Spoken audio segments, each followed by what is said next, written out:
Boa noite, meus irmãos e irmãs, aos irmãos e irmãs também que nos acompanham na sua casa também. Que Deus nos conduza neste momento e nos edifique com toda a sua palavra.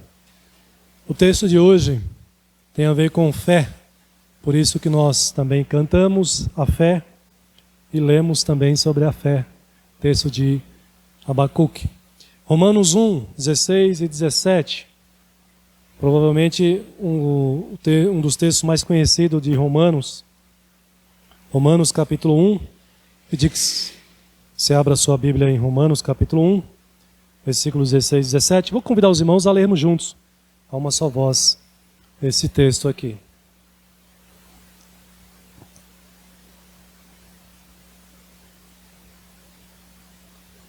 Vamos ler? Pois não me envergonho do Evangelho, porque é o poder de Deus para a salvação de todo aquele que crê, primeiro do judeu e também do grego, visto que a justiça de Deus se revela no Evangelho, de fé em fé, como está escrito, o justo viverá por fé. Muito bem.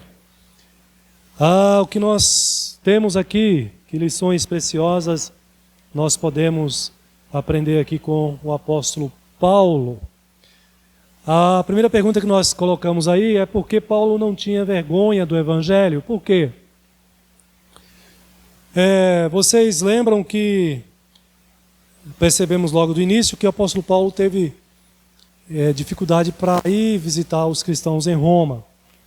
Ele revela isso aqui na sua carta, que ele gostaria de ter ido há muito tempo atrás. Ele não pôde ter ido. Essa demora dele a ir até Roma visitar, não foi por esse motivo. Não foi porque ele tinha vergonha de pregar o Evangelho lá em Roma. Muito pelo contrário. Ele poderia dizer, ou ele diria, né? Sinto-me orgulhoso e muito feliz por ter a oportunidade de pregar o Evangelho a vocês. Paulo tinha um prazer, uma alegria de pregar o Evangelho. É algo assim admirável que nós podemos observar, aprender também com o apóstolo Paulo. Muitas vezes, né, você e eu temos vergonha de pregar o Evangelho a determinadas pessoas, em determinados contextos, mas nós precisamos aprender a amar de tal forma o Evangelho, a termos prazer de anunciar o Evangelho, de ensinar o Evangelho para as pessoas. Nós devemos aprender isso com o apóstolo Paulo. Ele não relutava em pregar o Evangelho, né? Ele amava pregar o Evangelho. Ele amava falar das coisas de Deus. Vamos ler esse texto aí de Filipenses, por exemplo? Filipenses capítulo 1, versículos 26, 21. Eu não vou ler ele todo, deixa eu destacar aqui. Filipenses capítulo 1, versículo 21, diz assim, olha a declaração do apóstolo Paulo, veja só, e aqui você vai entender, você também que está em casa vai entender o que eu estou dizendo, que Paulo amava pregar o Evangelho, ele amava servir a Deus e servir na missão de pregar o Evangelho, de anunciar Cristo. Olha o que ele diz no versículo 21, porquanto para mim o viver é Cristo, eu vivo para Cristo. E ele diz, e o morrer é lucro, porque eu morro em Cristo, morro também para Cristo. E aí ele entra aqui numa espécie de dificuldade, porque ele vai dizer o seguinte, entretanto, se o viver na carne traz fruto para o meu trabalho, ele está se referindo à pregação do Evangelho, à sua missão, já não sei o que hei de escolher, viver ou morrer. Verso 23, ora, de um lado e outro estou constrangido, tendo o desejo de partir e estar com Cristo, o que é incomparavelmente melhor. Veja que ele não tem nenhuma dúvida da sua salvação, de que ao morrer ele estaria imediatamente com Cristo, ele já estava com Cristo em vida, mas agora estaria de uma forma mais plena com Cristo após esta vida aqui, na sua morte. O versículo 24. Mas, veja o amor de Paulo pela missão, pelo Evangelho. Por vossa causa, é mais necessário permanecer na carne. E convencido disto, estou certo de que ficarei e permanecerei com todos vós para o vosso progresso e gozo na fé. Então, o apóstolo Paulo ama ou amou pregar o evangelho, anunciar o ensinamento das Escrituras para as pessoas à sua volta, e Deus o abençoou ricamente. O apóstolo Paulo teve um ministério riquíssimo. Muitos e muitos foram convertidos pela palavra que Paulo anunciava, pela sua instrumentalidade, pela pregação do evangelho. Então ele chegou a esse nível que todos nós devemos chegar também. Devemos orar ao Senhor e nos esforçar e nos dizer: Senhor, usa-me, estou aqui para anunciar o evangelho. Meus irmãos, se o crente não pregar o evangelho nessa terra, o evangelho não será pregado para ninguém de maneira ordinária. É claro que Deus vai salvar os seus. Se você não pregar, Ele vai salvar, né? Ele vai usar outros.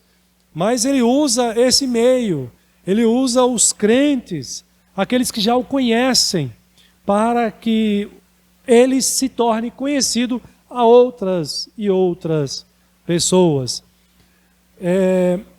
Talvez o medo, a vergonha que muitas vezes os crentes têm de pregar o evangelho, reflita uma vida cristã não com profundidade, não com maturidade, como devemos buscar. Talvez revele uma vida espiritual, uma vida cristã ainda superficial, ainda imatura, que precisa ser mudada, que precisa ser aprofundada e que muitas vezes tem sido outras coisas, aquilo que nós temos dado prioridade, e não as coisas eternas, as coisas do reino de Deus, sobretudo a sua própria palavra. Paulo não tinha vergonha do evangelho, ele amava o evangelho, porque como ele mesmo declara aqui no nosso texto, o evangelho é o poder de Deus. No contexto do apóstolo Paulo, vocês se lembram que era o contexto do Império Romano. Império Romano, o império poderoso da época. Eles se sentiam donos do mundo antigo, mas nesse contexto. Se orgulhavam do seu poder, da sua força, com a qual conquistavam o mundo. Mas essa força e esse poder sequer se chega aos pés do poder do Evangelho. Paulo diz que o Evangelho que ele prega é muito mais poderoso do que o poder de Roma, do que o poder do Império Romano. E ele oferece o Evangelho, Paulo oferece através do Evangelho, algo muito superior, ou seja, a salvação eterna, a vida eterna. Vocês se lembram que é interessante no contexto do Império Romano, quem tinha o título de cidadão romano tinha privilégios. Muitos gostariam de ter o título de cidadão romano, mas não podiam ter.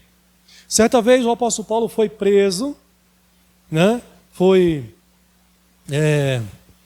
colocado amarras nele, as algemas da época, e ele questionou aquelas autoridades que o prendeu. Como se prende um cidadão romano, sem o devido processo legal?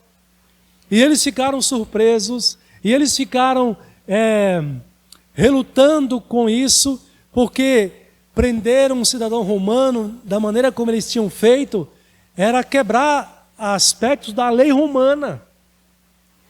E eles não sabiam que o apóstolo Paulo era cidadão romano. E ao saber dessa informação, eles tiveram que rever a sua decisão, porque ser cidadão romano desfrutava de privilégios que os demais seres humanos que não eram cidadão romano não desfrutavam. Isso reflete o poder do Império Romano, o poder de Roma. Mas Paulo diz, o poder do Evangelho é superior ao Império Romano, é superior a qualquer nação, por mais poderosa que seja neste mundo. É isso que Paulo tem em mente, porque o Evangelho, o Império Romano, ou qualquer nação romana, os americanos, por exemplo, né, os Estados Unidos, protegem os seus cidadãos, eles têm seus privilégios, mas nenhuma nação pode oferecer o que o Evangelho oferece, o que a palavra de Deus oferece. O Evangelho oferece ao ser humano o título, a posse de cidadão do reino dos céus. Você que crê no Evangelho, você é um cidadão do reino dos céus. É isso que o Evangelho oferece. Você recebe a vida eterna. Quando nós pregamos o Evangelho para as pessoas, irmãos, nós estamos oferecendo esse tipo de privilégio, esse tipo de bênção para a vida das pessoas. E por isso Paulo está muito seguro da importância e do valor do Evangelho. A necessidade mais urgente do ser humano não são as riquezas, não é o poder, não é a honra, não é a ostentação, né, que está muito em moda aqui, não é a fama, mísera fama, maldita fama, diabólica fama. Ontem eu estava lá trabalhando nos meus textos e de repente eu ouvi gritos e mais gritos vindo dos apartamentos, vindo das casas, e eu pensei, meu Deus, o que está acontecendo aqui?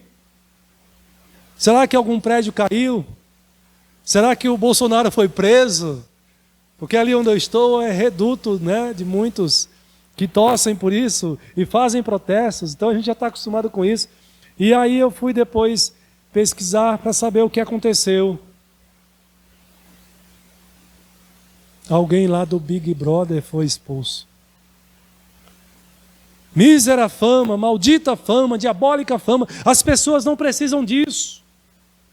Isso é um reflexo de uma necessidade maior e mais profunda. As pessoas carecem do Evangelho, porque elas carecem de Deus. Essa é a necessidade mais urgente do ser humano. Mas eles estão enganados por essas coisas que o diabo coloca diante deles. Mas são coisas que não satisfazem. O Evangelho é que pode satisfazer. O poder de Roma e o poder de Deus, será que dá para comparar?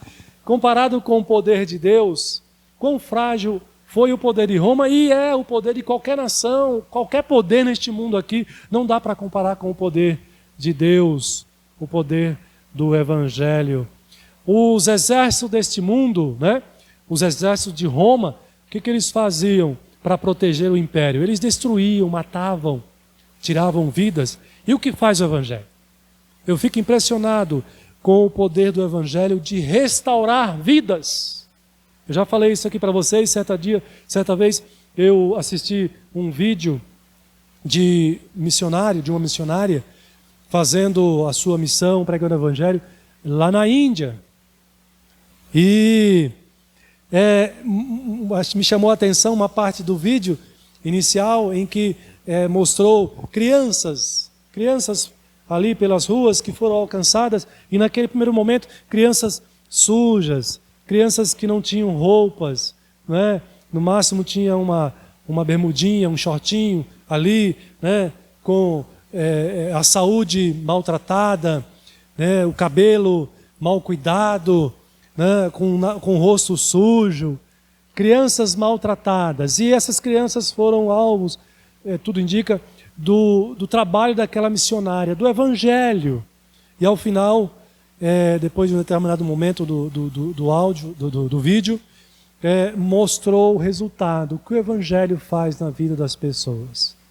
Agora, alcançadas pelo Evangelho, elas estão limpas, elas estão com o cabelo penteadinho, cortadinho, elas estão bem vestidas, elas estão apresentáveis, dá gosto de ver. Por quê, irmãos? É isso que o Evangelho faz na vida das pessoas. E vocês devem ter testemunhado isso já ao longo da vida cristã de vocês. Enquanto o poder deste mundo destrói, enquanto o poder do diabo destrói, o ladrão vem para roubar, matar e destruir, o Evangelho, o poder de Deus, através do Evangelho e dos seus servos e servas neste mundo aqui, os crentes, restaura, reconstrói as vidas dos pecadores neste mundo aqui.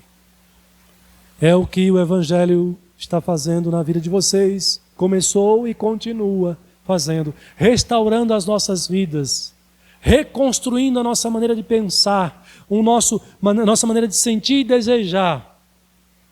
Quanta sujeira tinha na mente, quanta sujeira tinha no coração, quanta imundície.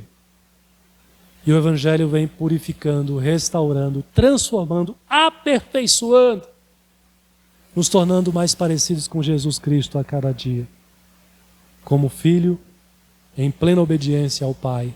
E é o que nós devemos buscar também a cada dia, e é o que nós devemos levar às pessoas à nossa volta. Ele é o poder de Deus para a salvação. Nada pode salvar o ser humano, a não ser o Evangelho.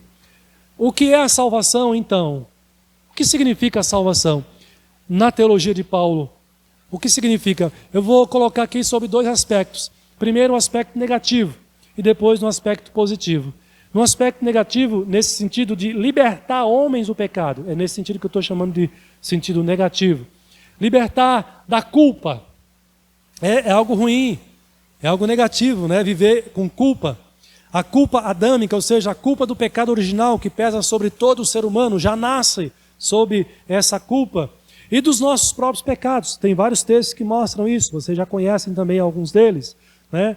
Então, o Evangelho liberta, ou a salvação, né, nos salva da culpa do pecado original, nos salva da corrupção. O pecado, ele corrompe as faculdades mentais, corrompe os sentimentos, a vontade, corrompe o nosso corpo, corrompe este mundo.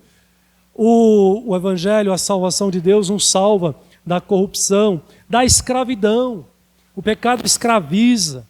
O pecado vicia, o pecado humilha, oprime. Então a palavra de Deus nos traz a salvação da escravidão e do castigo eterno, né? Que é a separação de Deus, que é experimentar a ira de Deus eternamente, que é viver numa condição de morto, morto para Deus, morto para as bênçãos de Deus, morto para a vida perfeita, a vida abundante, a vida com Deus. Então, nesse aspecto negativo, todos esses textos tratam dessas questões aqui. A salvação, ela nos livra da culpa. E como é agradável você ter a sua consciência limpa da culpa. Para isso você precisa conhecer o Evangelho.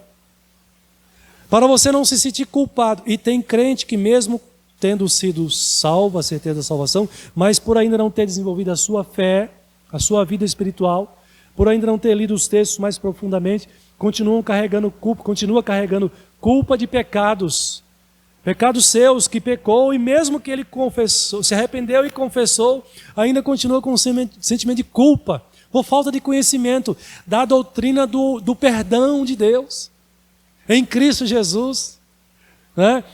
Se confessarmos os nossos pecados, Ele é fiel e justo para nos perdoar todos os pecados. Então, confessou, está arrependido, sinceramente confessou, então desfrute do perdão de Deus, da bênção de Deus. Então a salvação nos livra de uma consciência pesada, nos livra do estado de corrupção, nos livra da escravidão e nos livra do castigo eterno. Então, nesse sentido negativo. Mas a salvação também, ela nos salva no sentido positivo, que é de conduzir os homens a um estado de justiça. Todo aquele que crê em Jesus Cristo, uma das primeiras coisas que acontece na sua vida é a sua justificação. E Paulo trata muito disso aqui em Romanos, da doutrina da justificação. E Paulo, sabendo disso, ele faz essa declaração também aqui nesse texto que nós lemos hoje aqui. Ele está mostrando essa realidade. Também por isso que ele diz: não me envergonho do Evangelho, porque é o poder de Deus para a salvação de todo aquele que nele crê. Não importa se é judeu ou se é grego. Então aqui não tem a separação. Todo ser humano que crê no Evangelho, ele vai ser salvo.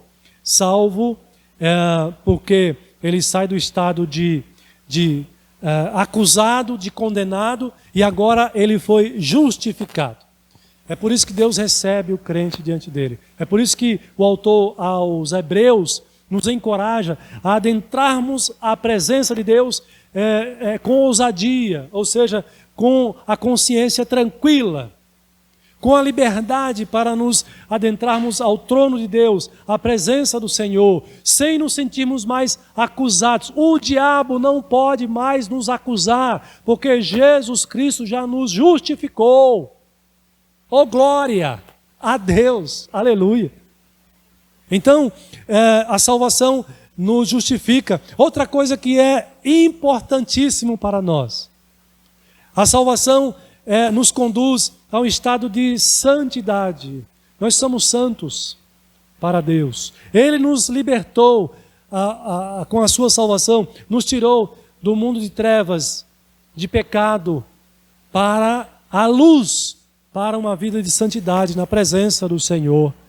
E eu gosto muito de estudar e de falar sobre a doutrina da santificação. E Paulo trata isso aqui também, nesses textos que estão aí.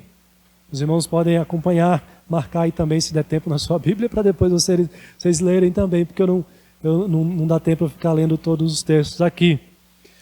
A salvação de que Paulo fala e trata aqui também, ela nos conduz a um estado de liberdade. Nós somos livres para Deus agora. Essa é a verdadeira liberdade. A liberdade para a qual o ser humano foi criado desde o início. Foi criado para ser livre, para obedecer a Deus, para servir a Deus. Não existe outra liberdade no sentido real da palavra, de acordo com as Escrituras. O ser humano é livre quando ele ouve o Evangelho, crê no Evangelho e ele é salvo. Ele é livre para Deus. É livre do pecado, é livre de Satanás, é livre do mundo. Está livre em Cristo Jesus, através do Evangelho. Você está livre, livre para obedecer a Deus. E quanto mais você obedece a Deus, mais você se torna satisfeito, mais você se torna feliz, porque você foi criado para isso, para obedecer a Deus. Porque os homens são infelizes, porque as mulheres são infelizes, porque vivem no pecado, porque não obedecem a Deus. O ser humano é criatura, Deus é criador, e ele só se torna realizado, só se torna feliz quando ele vive em obediência ao Pai, vive em obediência a Deus, aí ele sente satisfação. Mas enquanto ele não é salvo, ele está escravizado ao pecado, ele está perdido, ele não está livre para obedecer a Deus. Quando ele é alcançado pelo Evangelho, então ele desfruta dessa liberdade. E aí vem a felicidade, a bem-aventurança. A salvação nos leva ao estágio de felizes, bem-aventurados, porque nós voltamos ou passamos a ter comunhão com Deus verdadeiramente. De acordo com o próprio Paulo, em Efésios 2,13, ele vai falar sobre isso. O homem em pecado, a mulher vivendo em pecado, ela não pode ter comunhão com Deus. Ela está separada. A Bíblia diz que os nossos pecados fazem separação entre nós e Deus. É preciso do Evangelho, é preciso da salvação, para que haja restauração, para que haja comunhão com Deus, e ele desfrute da paz dessa comunhão com Deus. Enquanto o ser humano vive escravizado ao pecado, antes da salvação, ele não pode ter comunhão com Deus e nem desfrutar dessa comunhão com Deus. Ao contrário, a sua relação com Deus, para ele, é uma relação de tormento, é uma relação de sofrimento, porque ele, enquanto vive no pecado, ela, enquanto vive no pecado, ela vive na condição de inimigos de Deus. Pesa sobre ele e ela a ira de Deus, a justiça de Deus, que vai ser manifestada no último dia, para aqueles que não forem salvos, para aqueles que não creem no Evangelho. Por isso, eles não podem viver em comunhão com Deus, eles estão separados de Deus, porque estão vivendo na prática dos seus pecados. Então eles não conseguem se aproximar de Deus. Deus para eles é o seu pior inimigo. O homem, a mulher, o jovem, o adolescente, a criança que vive no pecado, que não vive pelo Evangelho, que não foi libertado pelo Evangelho, ele não desfruta da comunhão com Deus. Ele desfruta, ele amarga o tormento, o sofrimento, porque Deus, para ele, não é o seu Deus, o Deus que vai promover a paz. Ele é o Deus que cobra, que aponta para ele a sua justiça e o seu juízo. Essa felicidade agora para o salvo é porque ele agora desfruta do amor de Deus. O amor de Deus derramado no coração. E é isso que Deus faz com você e faz comigo também, faz conosco. Deus nos ama com todas as letras dessa palavra. Acredite, creia, Deus ama você, você convertido, você salvo, você que vive pelo Evangelho, você que obedece a palavra de Deus, você que tem um temor a Deus. Não tenha dúvida, não duvide do amor de Deus. Ele deu a vida do seu filho por você. Eu quero ler esse texto aí, fiquei empolgado agora. Romanos 5:5 diz assim: ora, a esperança não confunde, porque o amor de Deus é derramado em nosso coração pelo Espírito Santo que nos foi outorgado. Quem é pai ou mãe aqui sabe do amor pelo filho ou pela filha. Se você vê o seu filho em perigo, você é capaz de dar a sua vida para salvar a vida do seu filho e da sua filha. A Bíblia nos apresenta Deus como Pai para nós entendermos um pouco, porque nós somos limitados, não entendemos plenamente o amor de Deus para conosco. Nós estávamos em perigo, nós estávamos no pecado, e Deus não teve dúvida nenhuma, e nem o Filho teve dúvida nenhuma de se entregar, de morrer por nós, de morrer para que eu e você fôssemos salvos. Isso prova o amor de Deus derramado em nossos corações. E Deus continua a amar você, viu? Não é porque você às vezes é mal criado, você é uma pessoa ruim. Às vezes nós somos gente ruim, não somos? Aos olhos de Deus somos. Aos olhos das pessoas que nos conhecem mais de perto, às vezes também somos. Elas vão olhar para você e dizer assim: mas você está ruim hoje, hein? Que ruindade nesse coração, né? Deus é santo, perfeito, nós somos pecadores, nós pecamos. Mesmo quando nós pecamos, Deus continua a derramar o seu amor em nós, em nosso coração. Aliás, o amor de Deus por nós é o que nos leva a nos arrependermos e a confessarmos nossos pecados. Então, a salvação de Deus nos leva a esse estado de felicidade. E, por último, da vida eterna, que tem vários textos, além desses aqui, que nos mostra essa realidade. Aquele que tem o Evangelho tem a vida eterna. Aquele que tem a salvação promovida pelo Evangelho, oferecida pelo Evangelho, está livre do inferno, está livre da condenação eterna, está livre da condenação por meio da justiça de Deus, do juízo de Deus, tem a vida eterna. Então eu quero fazer aqui uma comparação com vocês, olha só. Veja que para cada mal, né, para cada aspecto negativo, há uma bênção correspondente. Então você tem a culpa, e você tem a justiça de Deus, que te livra da culpa. Você tem a corrupção, o pecado corrompe o pecador, né? A fazer coisas ruins com o próprio corpo. É o pecado que faz isso conosco. Fazer mal a nós mesmos. Fazer mal aos nossos semelhantes. A não cuidar bem do nosso corpo. O pecado faz isso, né? Nos corrompe. Mas olha, há um estado de corrupção antes para santidade, pureza, purificação.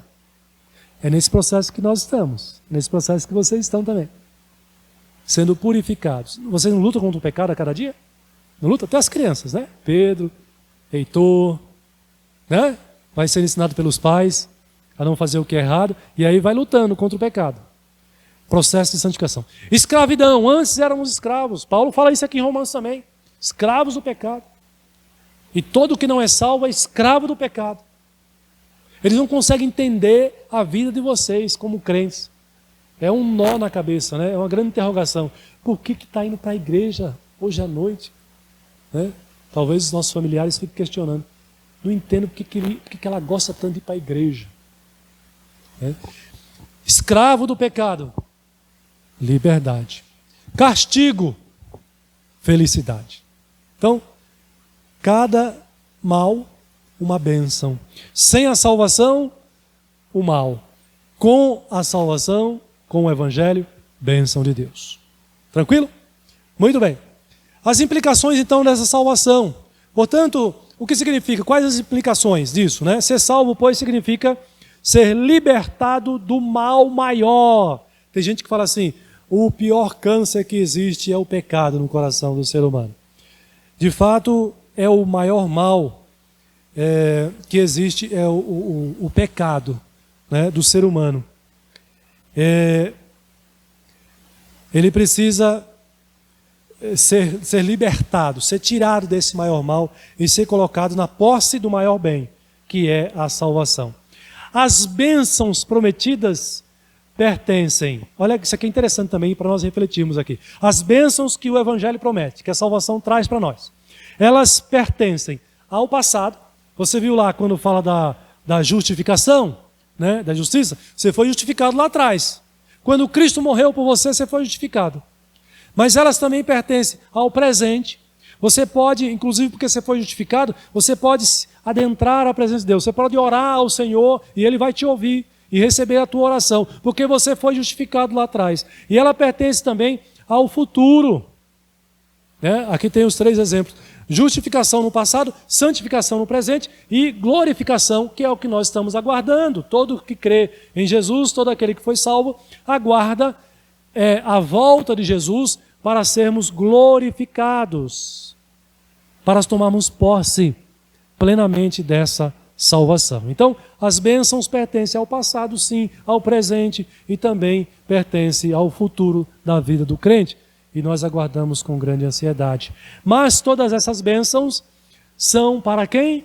Para os que vivem, como Paulo diz aqui, os que vivem pela fé. O justo viverá pela fé. Não é para qualquer um, todo aquele que crê. Paulo aqui diz que não importa o sexo, a raça, a idade, a cor, se é pobre, se é rico. O Evangelho não faz distinção. Essas separações, essas distinções é coisa do ser humano pecador. Todo aquele que crê será salvo, desfrutará dessas bênçãos. Então, ter fé implica em algumas coisas aqui. Primeira coisa, confiança. Você precisa confiar em Deus, cada vez mais. Você tem fé? Tenho, pastor, eu tenho fé.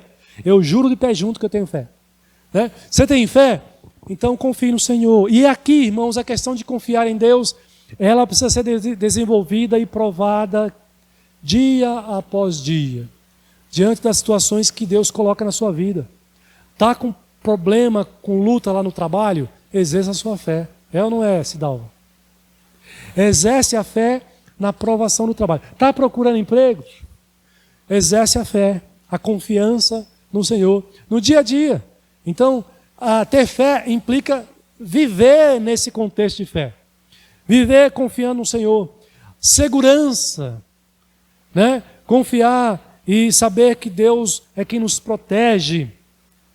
Reclinar-se nos braços do eterno, né? De Deus, os braços eternos.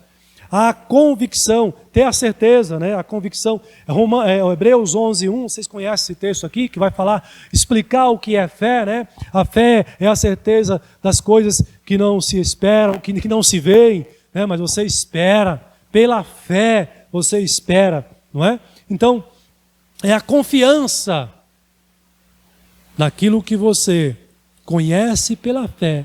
Seus olhos carnais, físicos não vê, mas você não tem dúvida nenhuma. Você confia e você descansa, né? Então, ter confiança, segurança, reclinar-se nos braços eternos, a convicção de que, através de Jesus, os meus pecados estão perdoados. Você tem certeza disso? Você desfruta dessa com certeza que os seus pecados já foram perdoados em Jesus Cristo? Isso é a implicação da fé. E que você foi adotado como filho do rei, como filho de Deus. Você tem a certeza de que Deus realmente te ama como filho, porque Ele quis ser o seu pai. Isso é ter fé. São implicações da fé. E você vive nessa realidade. Pastor, mas isso é pensamento positivo, né? Não. Não tem nada a ver com pensamento positivo. Pensamento positivo é um esforço para algo dar certo. Fé é praticar aquilo que já é certo. Até que rimou, né? Fé é você colocar em prática aquilo que já é fato. Aquilo que já é real. Então, os nossos pecados, sim, estão perdoados. Todos eles. Inclusive aqueles que você vai cometer ainda. Porque Jesus Cristo não vai morrer 1000 vezes por cada pecado que você cometeu ou vai cometer. O sacrifício dele foi suficiente para cobrir todos os nossos pecados. Então, com base no sacrifício de Cristo, todos os meus pecados estão perdoados. É claro que quando eu peco, a minha consciência vai me acusar, a culpa. Aí eu preciso confessar. Preciso arrependido confessar e pedir o perdão de Deus. Então, entende o que é a implicação da fé? Você precisa viver essa realidade, cada dia mais, né? Confiando, tendo a segurança, descansando em Deus. Então ele diz, todo aquele que crê, e aí não importa, né, se é judeu, mas primeiro judeu. E aqui uma questão interessante para a gente relembrar, para aqueles que já sabem, porque essa foi a ordem planejada por Deus. Vocês se lembram quando começa a ler o Evangelho de João? Fica claro o ensinamento do apóstolo João ao dizer que Cristo veio para os seus. Quem são os seus? Judeu.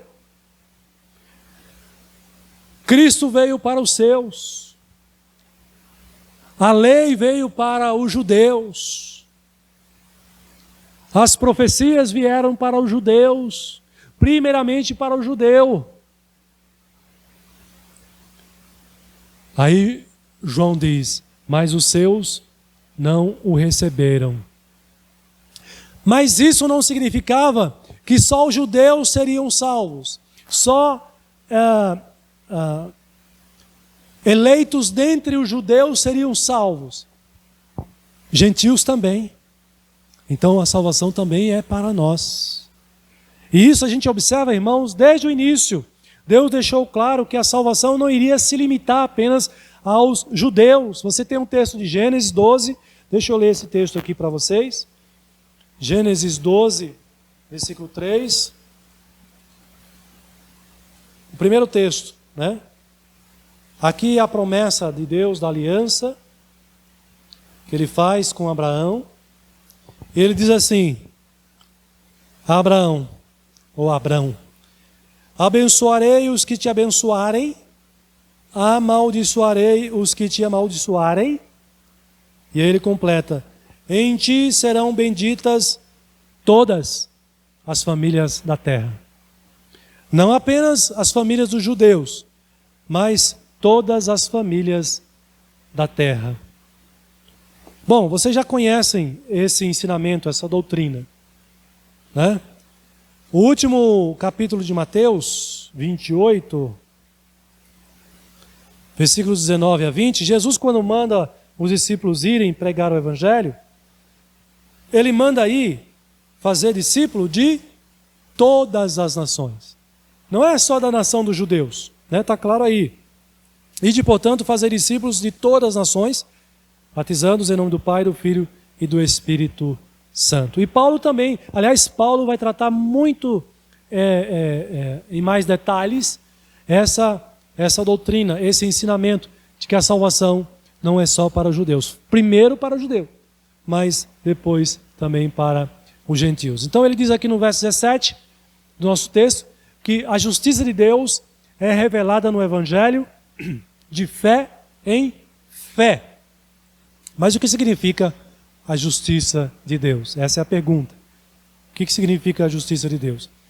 Lutero, vocês conhecem Lutero e conhecem também essa história aqui?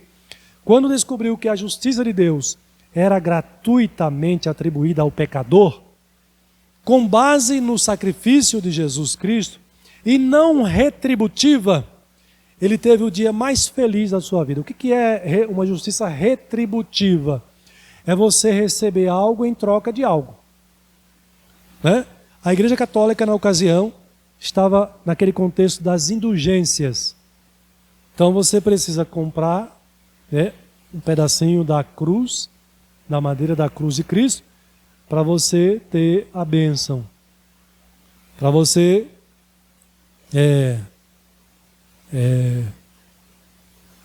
sair do purgatório, seu parente.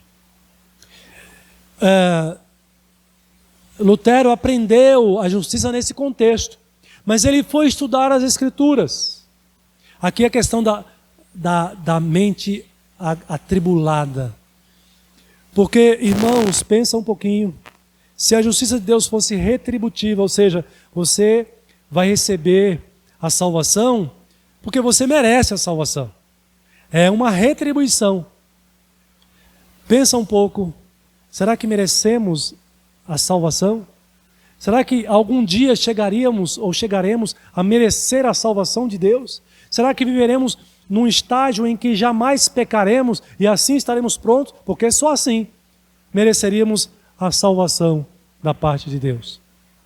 Graças a Deus em Cristo Jesus, que a salvação, que a justiça de Deus em Cristo não é retributiva. Retributiva no sentido dos seres humanos. Porque Cristo pagou o preço. Então em Cristo, para nós, ela não é retributiva, mas ela é gratuita. Quando o ser humano se arrepende dos seus pecados e crê em Jesus Cristo, então ele foi justificado. Ele se torna justo e diante de Deus, agora ele recebe a salvação. As portas do céu se abrem para ele poder entrar e desfrutar dessa salvação perfeita em Cristo Jesus. Lutero descobriu isso e essa foi a maior alegria da vida dele. E você também descobriu isso no dia da sua conversão. Desculpem. No dia da sua conversão, você também descobriu que a justiça de Deus é gratuita em Cristo Jesus. E aí você pode viver na alegria da salvação de Deus. Lutero e Calvino definem justiça de Deus como a justiça que tem valor diante de Deus. Ela é gratuitamente dada por Deus ao pecador, gratuitamente. Pelo Espírito Santo, que pelo Espírito Santo se apropria de Cristo e dos seus benefícios por meio da fé. Então, quando o pecador ele se arrepende e é convertido, ele recebe a salvação, recebe a justiça de Deus, recebe por meio do Espírito Santo e recebe o próprio Espírito Santo também, por meio da fé, a fé que ele tem em Deus. E o próprio Paulo diz isso também em Filipenses 3, 8 e 9, e diz que a fé é dom de Deus.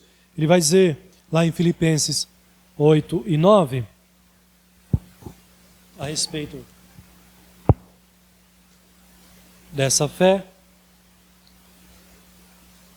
Deixa eu ler aqui para vocês.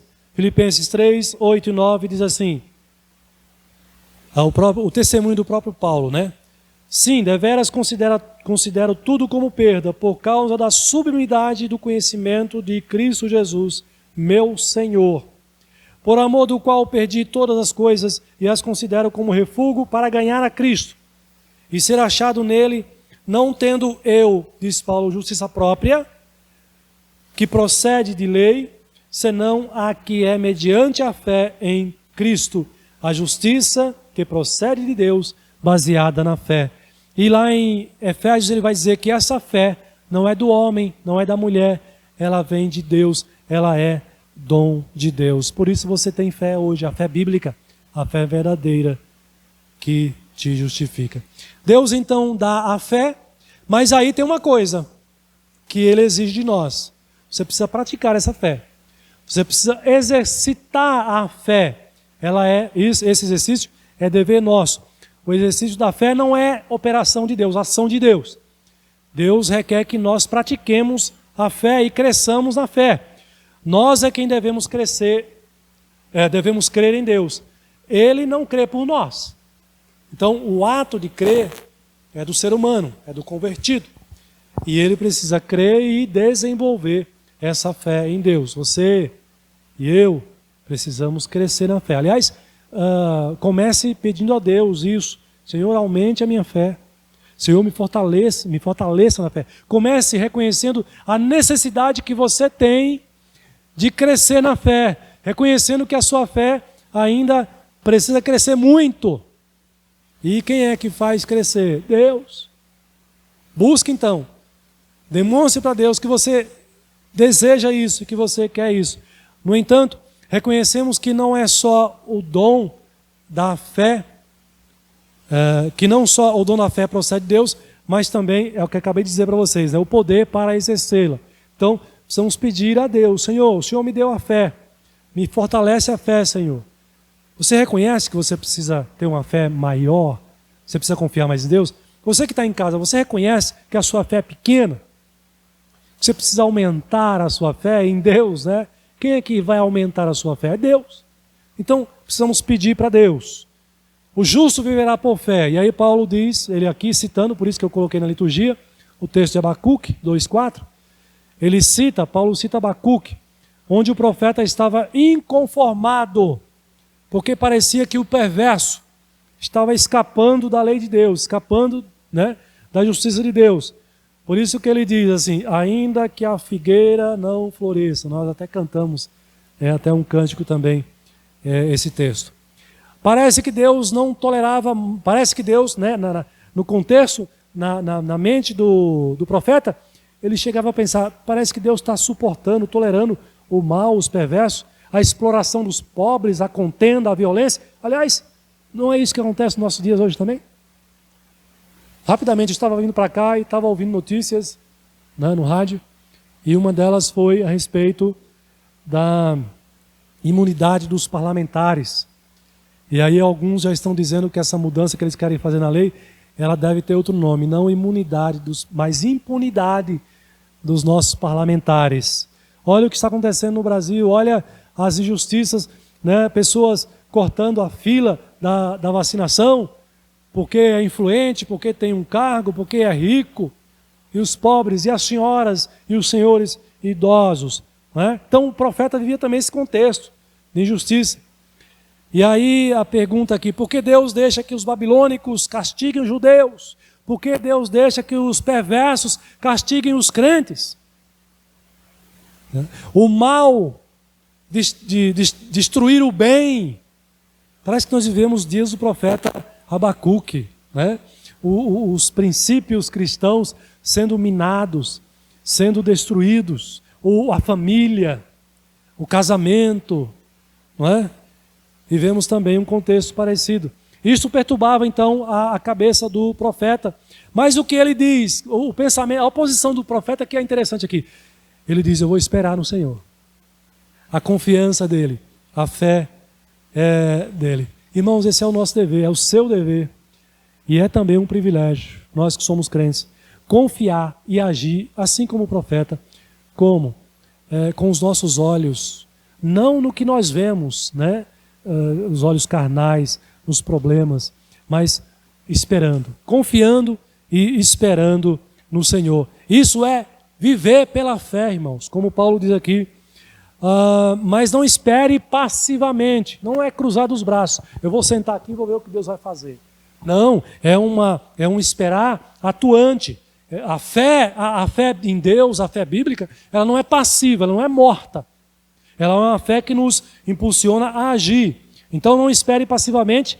Se não puder fazer nada, se você já fez tudo o que você pode fazer, você ainda vai continuar fazendo uma coisa. Ore. Continue orando e buscando no Senhor. Deus não apenas manda o profeta exercer a fé, mas ele também fortalece a sua fé por meio de uma visão maravilhosa e progressiva. Ele vê o símbolo da presença de Deus, né, do Jeová, descendo do monte Parã. A fé bíblica é um produto não é um produto nosso, né? Eu já disse aqui, nós lembramos, Paulo diz que ela é dom de Deus e nós sabemos isso. Ela é resultado do poder de Deus. Por isso, o justo viverá por fé como resultado do evangelho que alcançou a sua vida. Você que crê no evangelho, você que tem o evangelho, nós vivemos por fé e precisamos aumentar, desenvolver essa fé cada dia mais.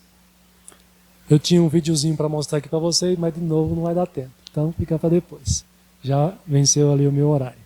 Que Deus aumente a nossa fé e fortaleça a nossa fé. Ore, irmãos, também, aproveite, eu vou pedir, ore pela fé dos nossos irmãos, da Igreja Jardim P aqui como um todo. Tenhamos em nossas orações os nossos irmãos para que Deus lhes aumente a fé a cada dia. Está encerrado o nosso culto, a você também que nos acompanha na sua casa, também está encerrado.